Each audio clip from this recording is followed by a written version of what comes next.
Someone once said, we'd better pay attention to the future because that's where we're going to spend the rest of our lives. Yet too often those are just words to many people who end up finding themselves fixed almost entirely on the present. Or they dream about the future, but they do nothing about it. And so their dreams seem at best elusive and at worst unattainable. But to believe that about the future is a mistake. Hello, my name is Joel Barker. And we've come here to talk about why positive visions of the future are so important, even essential, to nations and organizations, to corporations and communities, to individuals young and old, to each and every one of us who want to make a difference in the world.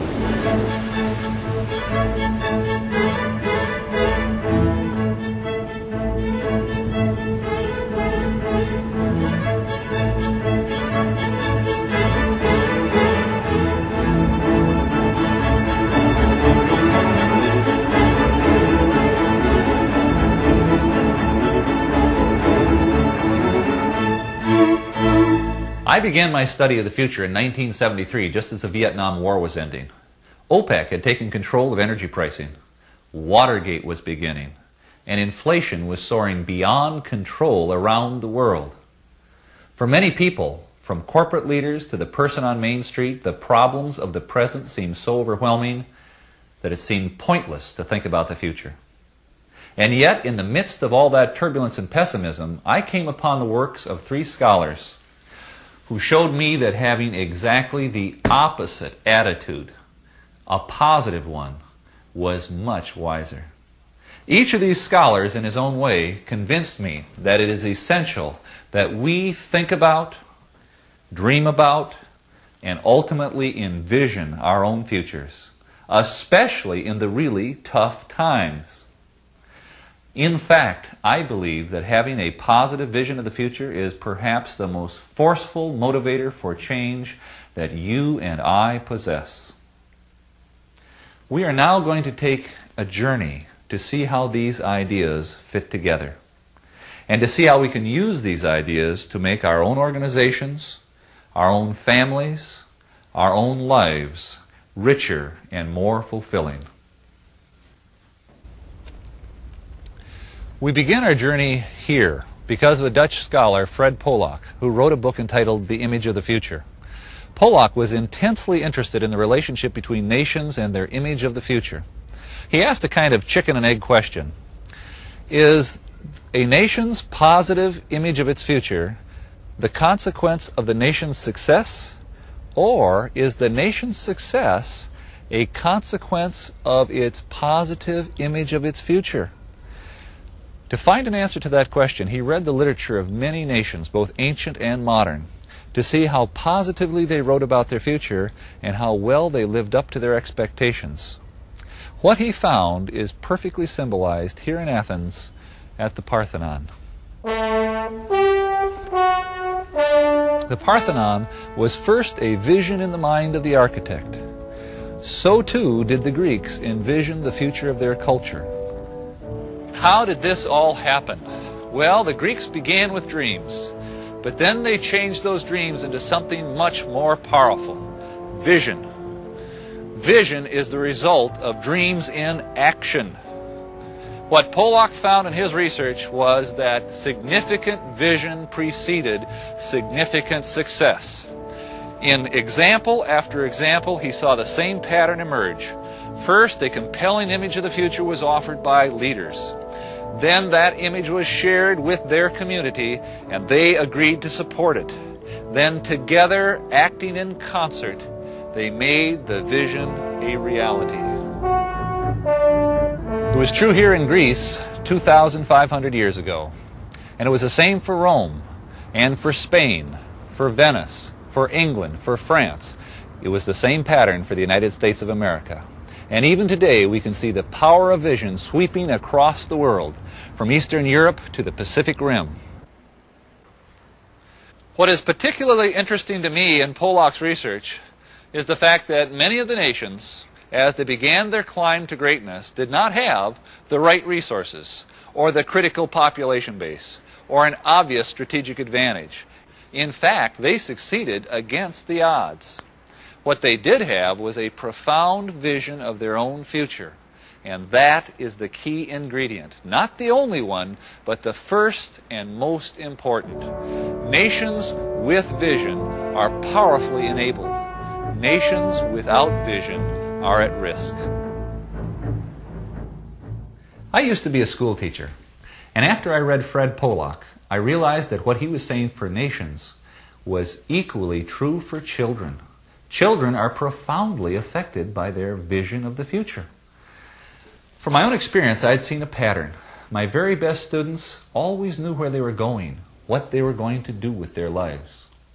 When I read Benjamin Singer's scholarly work, The Future-Focused Role Image, I found that my observations were strongly reinforced by a lot of research. The research summarized by Singer indicated that low-performance students had almost no sense of their future. Their focus was strictly short-term, and they believed the ability to shape their future was in the hands of fate. They were personally powerless. The research also indicated that successful students had a much greater personal sense of control over their future, and they thought in time horizons of 5 to 10 years out. One thing in particular intrigued me about the research.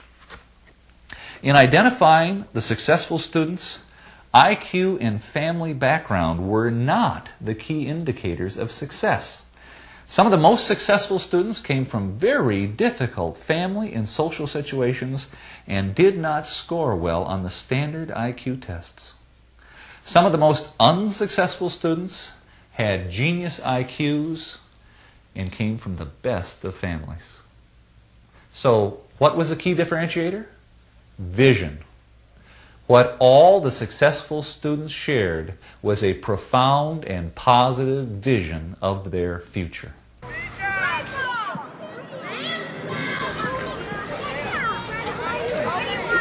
I can think of no better place to bring Singer's observations to life than to visit this elementary school, PS 121, in Harlem, in New York. Here in 1981, Eugene Lang came to give the commencement speech.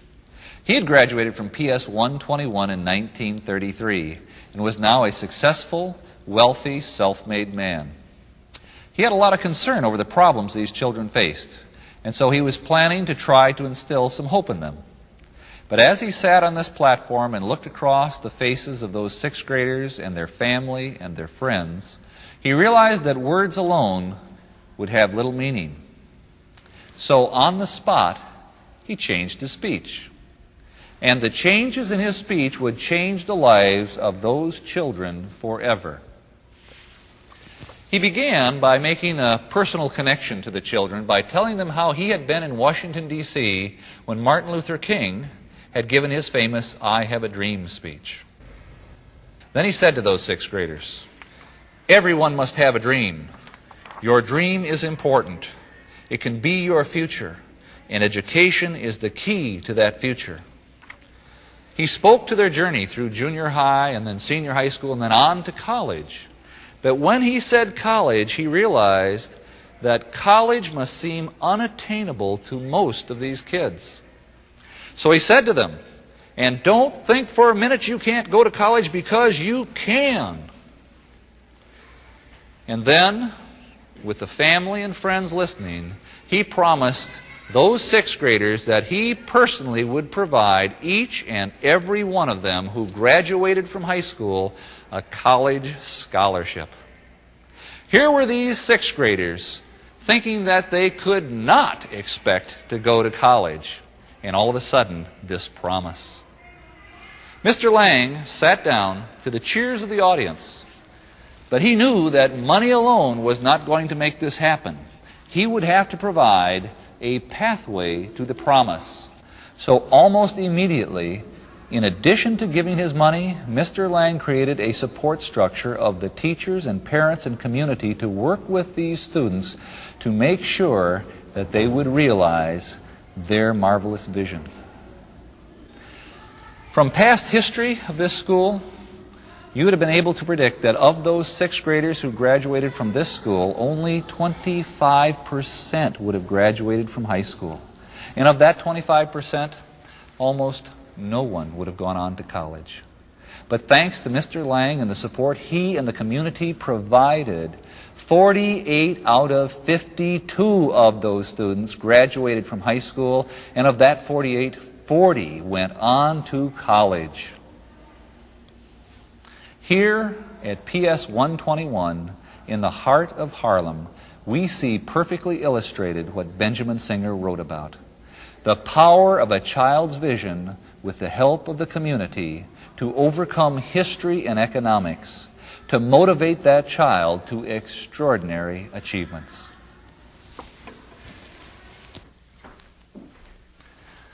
So, when we ask our children, what are you going to be when you grow up?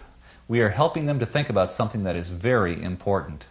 Never treat their answers as trivial, even if they change their mind every week. We listen to show our children that their dreams of the future are significant, and our interest in their dreams builds their confidence and ability to shape their own future. For nations, for children, we see the same pattern, the same power, the power of vision.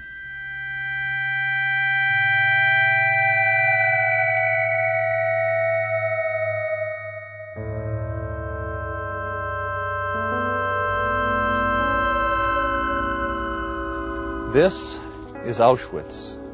It seems a strange place to come to talk about vision. During World War II, millions of people, mostly Jews, but Poles and Russians and Gypsies too, were put to death in camps like this. The reason we have come here is to examine the importance of vision under the worst possible conditions. It was here that the third scholar who influenced me made his discoveries. His name was Viktor Frankl. He was a psychiatrist in Vienna. He had a good practice, lived the good life. He was Jewish. When World War II broke out, he was rounded up by the Nazis along with thousands of others and brought in freight cars to this hell on earth. When he arrived, Frankl set 3 goals for himself. 1, to survive. 2, to use his medical skills and help where he could. And 3, to try and learn something. Imagine that, to try and learn something amidst the Holocaust. Well, Frankl succeeded in all 3 of his goals. And after the war, he went back to Vienna and wrote his now classic book, Man's Search for Meaning, in which he illuminated what he learned. In his book, Frankl acknowledged that the majority of prisoners were executed soon after they arrived. What Frankl focused on in his writings were those who, like himself, were instead put to work under the most horrible of conditions. Millions died. Yet among those who survived, Viktor Frankl found a common thread, a trait essential to their survival. All of those who made it through had something significant yet to do in their future. Let me repeat that. All of those who made it through had something significant yet to do in their future. And here we see the pattern again, the power of a vision of the future to help overcome seemingly insurmountable odds. Let me illustrate with one of Frankl's stories. 2 men were going to commit suicide. It was a common occurrence here in the camp. Their friends literally saved their lives by reminding them of their future. For the one, it was his child whom he adored and who was waiting for him in a foreign country. For the other, it was a thing, not a person. This man was a scientist and had written a series of books which still needed to be finished. His work could not be done by anyone else. And once they were reminded of their responsibilities to their future, they accepted it and were empowered to continue and survive. It worked for Frankl, too. He writes, "Almost in tears from pain, I kept thinking of the endless little problems of our miserable life. What would there be to eat tonight? If a piece of sausage came as an extra ration, should I exchange it for a piece of bread? Should I trade my last cigarette, which was left from a bonus I received a fortnight ago, for a bowl of soup? How could I get a piece of wire to replace the fragment which served as one of my shoelaces? Who could help me to obtain work in camp instead of undertaking this horribly long daily march. I became disgusted with the state of affairs which compelled me daily and hourly to think of only such trivial things. I forced my thoughts to turn to another subject. Suddenly I saw myself standing on the platform of a well-lit, warm and pleasant lecture room. In front of me sat an attentive audience on comfortable upholstered chairs. I was giving a lecture on the psychology of the concentration camp. By this method, I succeeded somehow in rising above the situation, above the suffering of the moment, and he observed them as if they were now of the past. Frankl's message is clear. It is essential for you, for me, to have something significant yet to do, to have a positive vision of our future, because that is what gives meaning to life. Frankl wrote, "It is a peculiarity of man that he can only live by looking to the future. And this is his salvation in even the most difficult moments of his existence."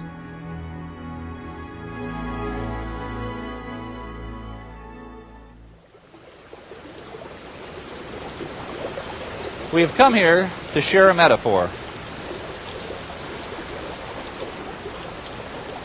You see, in our lives, we all have rivers to cross.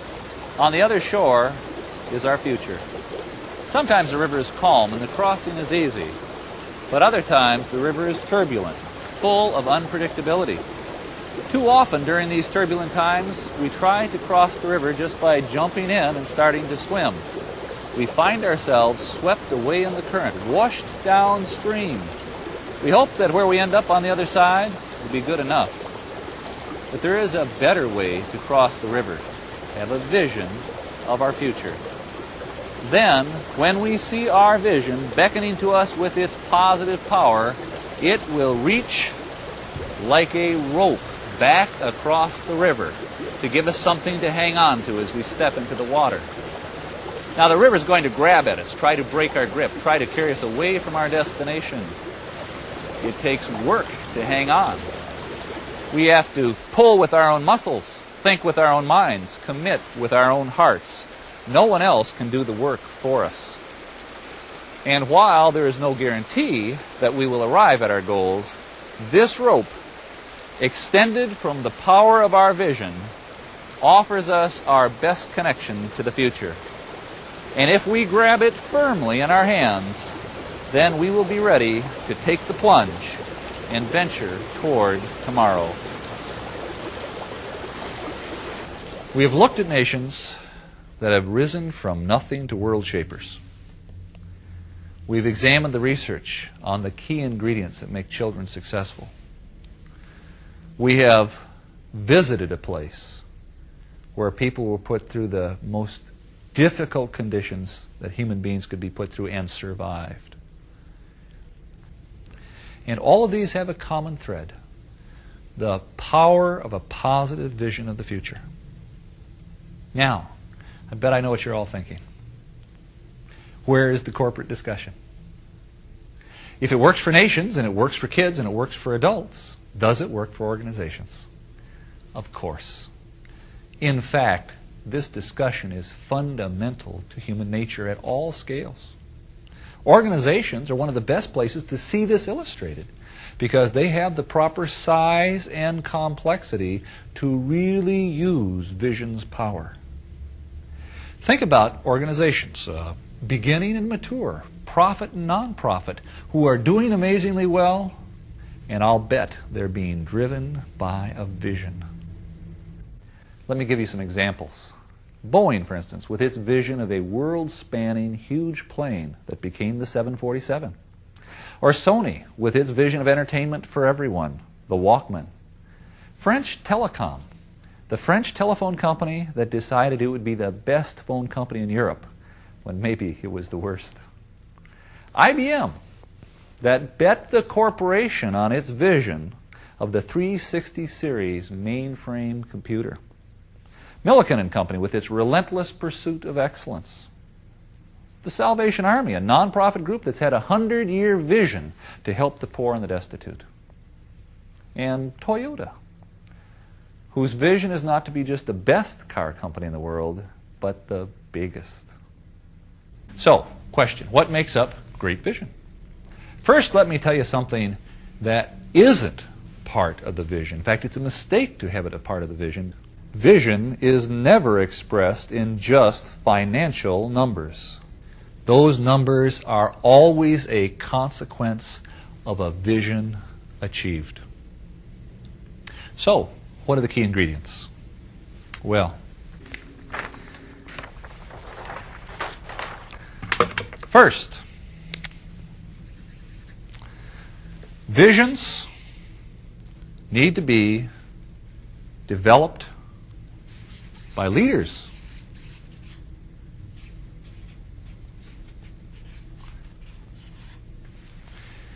Visions are not created by the masses. Now, good leaders talk to their people and listen to their people. By the way, they listen and explore the world as well. But it is the role of leadership, not of followers, to take all that input and focus it and bring it into a coherent, powerful vision. Second, visions of the leaders must be shared with their team, and the team must agree to support it. If you have that sharing and that support, you then have created the vision community. Okay. For organizations, the sharing, by the way, creates agreement on direction. And once you have direction agreement, it in fact improves your decision making significantly, because every decision can be measured against the vision's direction. The vision community must act together to bring the vision to reality. Third, a vision, in order to be successful, must be comprehensive and detailed. Generalities just won't do. We want to be number one in the marketplace. We want to be a world-class company. We want to be the most innovative in our industry. Those are nice words, but they don't make a vision. To have a vision, we must know how and when and why and what with enough precision so that each member in the vision community can find his or her significant and important place in the vision. Everyone must know how they are going to contribute and participate. Fourth, vision must be positive and inspiring. A vision should have reach. It should challenge each and every one of us to grow substantially, to stretch their skills, to reach beyond their ordinary reach. A vision must be worth the effort. When you create your vision, it is better to err on the side of too great a vision than not great enough. Joel, it seems to me, I like what you're saying about vision, but you haven't mentioned values anywhere here.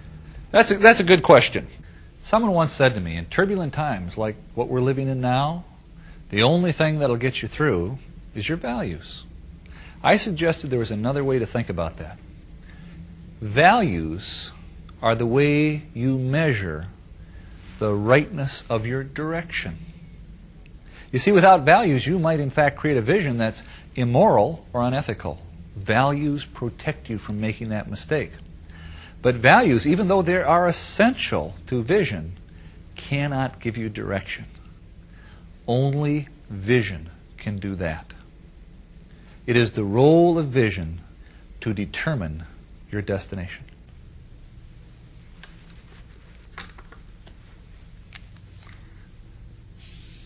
Leader initiated, shared and supported, comprehensive and detailed.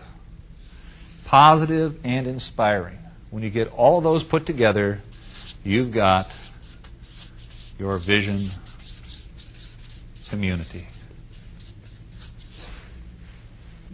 And once you have the vision community, now you are empowered. There's a story I'd like to share with you. It was inspired by the writings of Loren Eiseley. Eiseley was a very special person because he combined the best of two cultures. He was a scientist and a poet. And from those two perspectives, he wrote insightfully and beautifully about our world and our role in it. Once upon a time, there was a wise man, much like Eiseley himself, who used to go to the ocean to do his writing. He had a habit of walking on the beach before he began his work. One day, he was walking along the shore. As he looked down the beach, he saw a human figure moving like a dancer.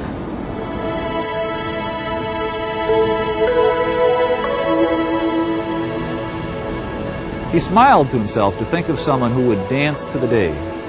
So he began to walk faster to catch up. As he got closer, he saw that it was a young man, and the young man wasn't dancing, but instead he was reaching down to the shore, picking up something,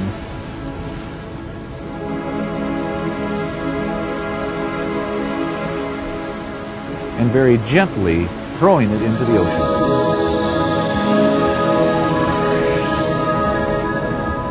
As he got closer, he called out, "Good morning, what are you doing?" The young man paused, looked up, and replied, "Throwing starfish in the ocean." "I guess I should have asked, why are you throwing starfish in the ocean?" "The sun is up, and the tide is going out, and if I don't throw them in, they'll die."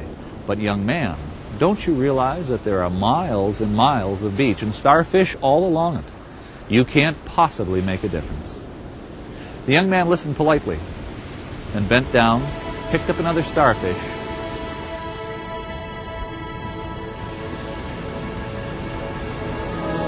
and threw it into the sea, past the breaking waves.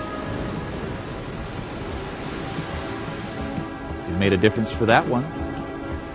His response surprised the man. He was upset. He didn't know how to reply. So instead he turned away and walked back to the cottage to begin his writings. All day long as he wrote, the image of that young man haunted him. He tried to ignore it, but the vision persisted.